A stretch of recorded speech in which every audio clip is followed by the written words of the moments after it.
The world of procurement and supply chain management is evolving rapidly. At MPSM, we prepare professionals to lead this change. But what makes this program truly unique? Let's hear from one of our expert faculty members.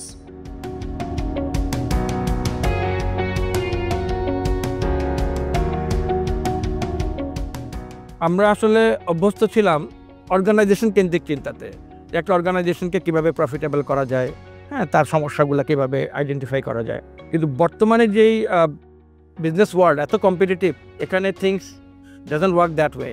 এখানে আসলে একটা relay রেসের মতন ব্যাপারটা হয়। একটা প্রোডাক্টের বিভিন্ন লেয়ারে ভ্যালু অ্যাডিশন হতে হতে সে একটা ফিনিশ প্রোডাক্ট হিসাবে সে যায়। ফলে এখানে যদি কোনো একটা লেয়ার অকার্যকর হয় বা লেস এফিসিয়েন্ট হয়, এই পুরো সাপ্লাই চেনটাই কিন্তু আসলে ওরকমভাবেই চিত্রিত হয়। এই জন্য একটা কথা বলা হয় যে a supply chain is as strong as its weakest link in the chain. এটার অর্থ হচ্ছে যে আপনি আসলে সামগ্রিকভাবে যদি ভালো না হন, তাহলে ইন্ডিভিজুয়ালি একটা অর্গানাইজেশন ভালো হয়ে কোনো লাভ নেই। তো আমরা আমাদের MPSM কোর্সে এই কনসেপ্টটা ধরার চেষ্টা করি। It's a thinking, it's like a thinking, যে supply chain thinking. Whatever we study here, আমাদের পার্সপেক্টিভটা থাকে হচ্ছে এই চেইনটাকে মাথায় রেখে, যে পুরো চেইনটাকে কীভাবে আমরা এফিশিয়েন্ট করতে পারি।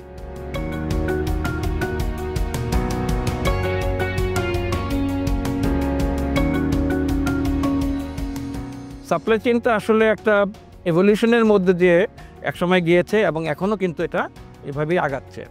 যেমন একটা সময় যারা পারচেজিং প্রফেশনাল ছিল, তাদেরকে চিন্তা করা হতো যে এটা একটা কস্ট সেন্টার, একটা সাপ্লাই চেইন ছিল একটা কস্ট সেন্টার, মানে এটা খরচ করে। হ্যাঁ, তখন এক ধরনের চিন্তা ছিল যে কীভাবে খরচটাকে একটা লিমিটের মধ্যে রাখা যায়। কারণ একটা তো প্রবাদ আছেই যে আমরা যদি কিনে লাভ করতে না পারি, আমরা বেচে লাভ করতে পারবো না। তো এটা কিন্তু চিন্তাটা অনেক শিফট করে যাচ্ছে আস্তে আস্তে। এটা কিন্তু এখন ভাবা শুরু হয়েছে যে এটা আসলে ঠিক শুধুমাত্র কস্ট সেন্টার না, এটা একটা প্রফিট সেন্টারও বটে। কীভাবে? কারণ এটা এখন সরাসরি রেভিনিউতে ইম্প্যাক্ট ফেলে। আগে যেমন শুধু কেনাকাটার মধ্যেই ছিল, আপনি চাইলে কস্টের মাধ্যমে প্রফিটেবল হতে পারেন, আপনি চাইলে প্রোডাক্ট ডিফারেন্সিয়েশনের মাধ্যমে প্রফিটেবল হতে পারেন। তো এই যে চেঞ্জ, এই চেঞ্জের মধ্যে দিয়ে যেতে গেলে কিন্তু আপনার টোটাল যেই চেইনটা, পুরো চেইনের উপর একটা দখল থাকা দরকার। আমরা এই MPSM করতে চেষ্টা করি এই টোটাল চেইনটাকে ফোকাস করে কিভাবে cost centre as well as profit centre দুটোই কভার করা যায়।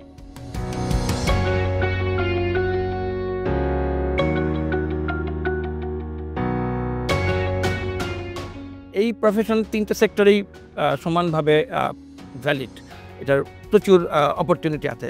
সেক্টরগুলো হচ্ছে পাবলিক সেক্টর, প্রাইভেট সেক্টর, একটা হচ্ছে ডেভেলপমেন্ট সেক্টর। তো পাবলিক সেক্টরে আমরা জানি যে প্রকিউরমেন্ট একটা বিশাল পার্ট জুড়ে আছে আমাদের জিডিপির এবং টোটাল বাজেটের। তো প্রকিউরমেন্ট প্রফেশনালদের হাত দিয়ে প্রায় 40 থেকে 60% টাকা খরচ হয়। সো এখানে মূল ফোকাস যেটা থাকে কনসিডারেশন, সেটা হচ্ছে কস্ট সেভিং। এই কস্ট সেভিংয়ের ব্যাপারটাতেও একটা বড় রকমের বিপ্লব চলে আসছে আস্তে আস্তে করে। আমরা এক সময় চিন্তা করতাম লোয়েস্ট কস্ট, এখন লোয়েস্ট কস্টের জায়গায় আমরা চিন্তা করা শুরু করছি ভ্যালু ফর মানি। এবং ভ্যালু ফর মানি যখনই চিন্তা করছি, আমাদের চলে আসছে সাস্টেনেবল প্রকিউরমেন্টের বিভিন্ন ফিচারগুলি। সো পাবলিক সেক্টরে এই জিনিসটা যেহেতু চিন্তাগুলো আস্তে আস্তে ডেভেলপ করছে, স্টিল গ্রোয়িং। তো আমার মনে হয় যারা এই প্রফেশন থেকে বের হবে তারাই সবচেয়ে উপযুক্ত হবে এখানে কন্ট্রিবিউট করার জন্য।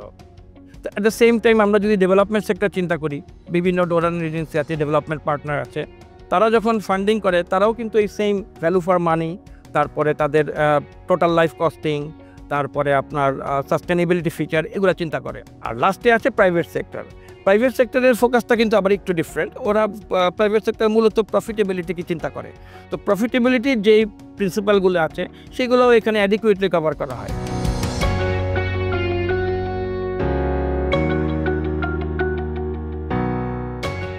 অর্গানাইজেশনগুলোতে একসময় সরাসরি সাপ্লাই চেইন ডিপার্টমেন্টগুলো সেভাবে হয়তো ছিল না, হয়তো ফিনান্স ডিপার্টমেন্টের আন্ডারে কিংবা মার্কেটিং ডিপার্টমেন্টের আন্ডারে এটা চলতো। কিন্তু উইদিন 10 ইয়ার্স, আমার এই 10 বছরের শিক্ষকতা জীবনে আমি দেখলাম যে এখন কিন্তু অর্গানাইজেশনগুলোতে ডেডিকেটেড সাপ্লাই চেইন ইউনিট থাকে। শুধু তাই না, একটা সময় আসবে যখন সাপ্লাই চেইন ইউনিটও আবার অনেকগুলা উইংয়ে ভাগ হয়ে যাবে। আমাদের এই MPSM কোর্সের মাধ্যমে আমরা যেই টোটাল যে স্পেকট্রামটা কভার করছি সাপ্লাই চেনের, এর ফলে আগামী দিনের যেই অসংখ্য ব্রাঞ্চ সাপ্লাই চেনের হবে, প্রচুর প্রফেশনাল দরকার হবে। তা আমার মনে হয় এইখান থেকে তারা বের হবে, তারা তখন ওই জায়গাগুলোতে অনেক দাপটের সাথে এবং স্বাচ্ছন্দ্যের সাথে তারা ওই জায়গাটা দখল করতে পারবে বলে আমার বিশ্বাস।